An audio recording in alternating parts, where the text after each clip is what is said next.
All right, so this is a hip mobilization. A lot of us, we're spending so much time in our days sitting that it gets all these tissues in the front of our hip and even then going through our pelvis get really tight. So it can cause a back pain, can make it really difficult to squat, it can make it difficult to do well on a toes bar. And if you're doing a lot of volume of these things in our workouts, then it can be really easy for these tissues to get super tight and can lead to a lot of issues. So this is gonna be something mobilizes the hip, and this is something you can do in the gym, before the workout, post-workout, and even if you have a band like this at home, you can do this. So I had this attached to the rig, but at home you could attach this to a leg of the couch.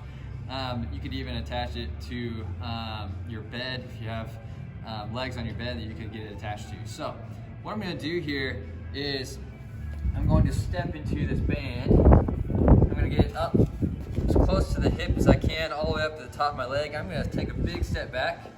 I'm gonna get some good tension on this band. So, key here is you want glute activation back here, okay?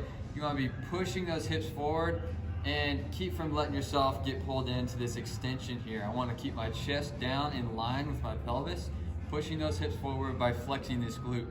You ever feel this glute turn off? Then you need to step back and really push to flex that glute back there to make sure this is really turned on. Notice this leg is up front here. I'm starting up tall. Okay, so this is a position where I can just kind of move around, find which position is going to give you the best stretch. You're going to set a clock for about 2 minutes here.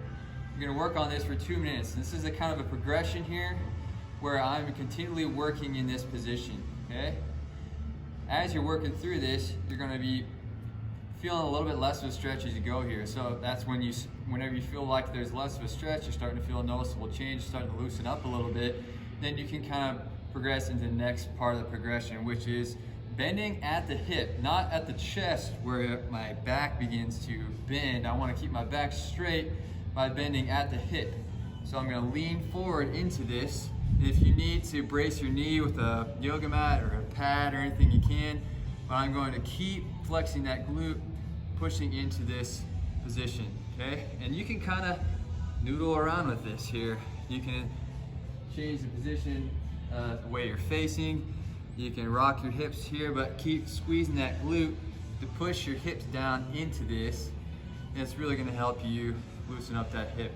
And the last part of the progression here is what you can do is take the hand on top of here.